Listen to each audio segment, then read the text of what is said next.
Mas legal, e dentro desse contexto, Lu, que eu acho que é importante a gente ir do amplo, assim, para o pessoal entender, né? O que está acontecendo na vida dela, na vida das pessoas, pessoas no mundo todo.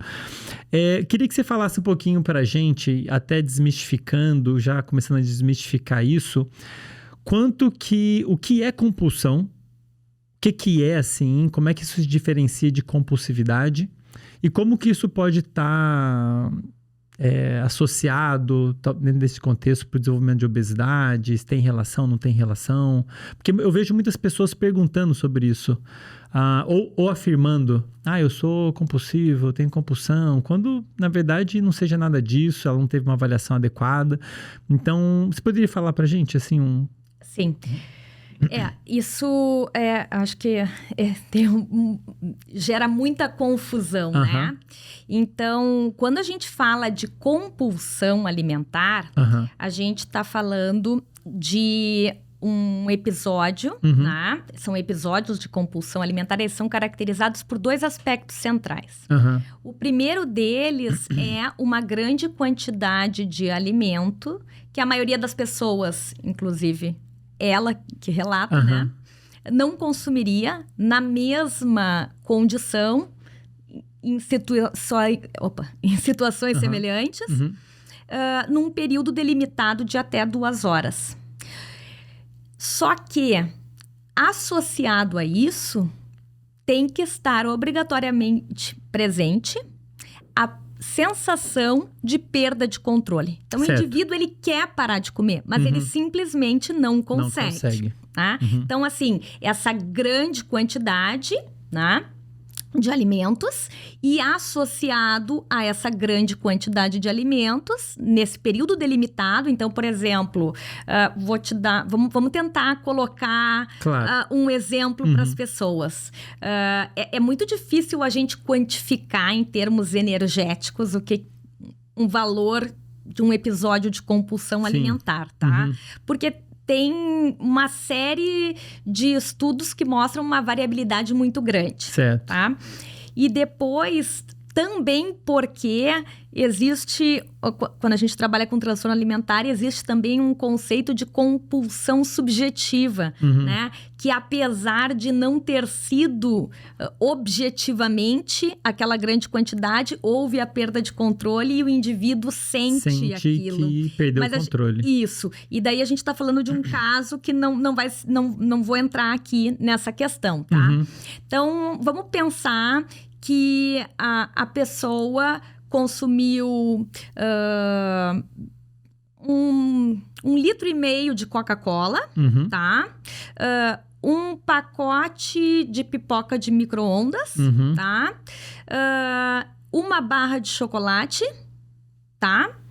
E vamos ver. Milkshake. Um milkshake, tá? Beleza.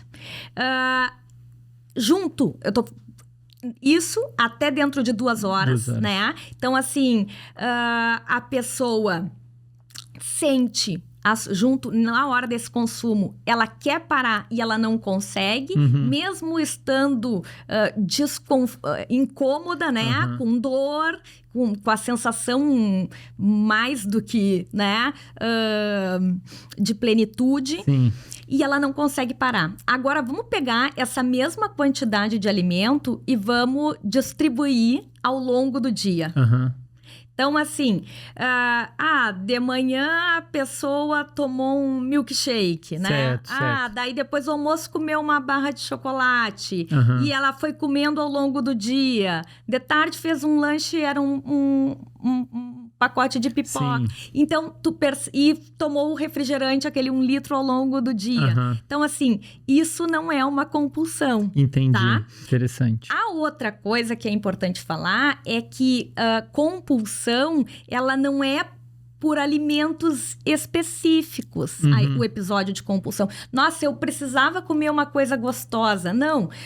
As pessoas que têm compulsão, claro que se tiver, né? Entre um pote de feijão congelado Certo. e isso que eu te falei, é óbvio que a pessoa vai... Mas, por exemplo, num episódio de compulsão, quando acaba, a pessoa pode, inclusive, recorrer, né? Então, assim...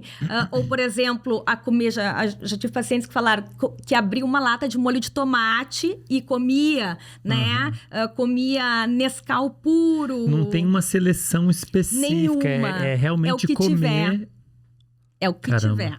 Então, Tá? de fato, você trazendo essa descrição mais adequada, é claro para mim que muitas pessoas dizem ter compulsão quando na verdade elas não têm. Porque, então, se ela tá comendo muita porcaria ao longo do dia, não necessariamente ela tá tendo compulsão, né? Então, ela tomou coca de manhã, sei lá, um milkshake, sei lá, depois, e distribuiu ao longo do dia, isso não é compulsão. Não é. Tudo bem, um comportamento alimentar disfuncional, talvez, mas talvez, depende, né?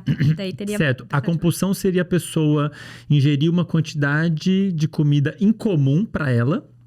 Não só para ela, é que a maioria das pessoas consumiriam na mesma situação. Ah, certo. Então, comum mesmo, de um modo geral, né? Para um ser humano da idade dela. Exato. Dentro de uma faixa de 2 horas, que seria para delimitar uma refeição, né? Tudo porque não é uma refeição, né? Porque tem um caráter de urgência. A pessoa não senta e faz um banquete. Sim. Ela vai pegando, vai comendo. E ela não consegue ter controle. Ela não... Isso é um ponto obrigatório. importante. A sensação de perda de controle. Ela quer parar, mas ela não consegue. Independente da vontade e da resposta, né? Da percepção corporal dela, do desconforto e da dor. E outra coisa importante de falar é que as pessoas pensam assim, que a pessoa, quando tá tendo uma compulsão, ela tá num banquete romano desfrutando. Não, ela tá... Não, ela não tá, né? Então, assim, muitas vezes ela não tá nem...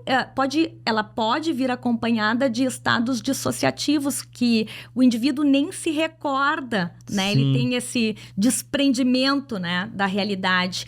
Justamente porque aquela sensação ali, independente, né, de ser um alimento que seja hiperpalatável ou o feijão congelado, isso pode acontecer e é bem comum.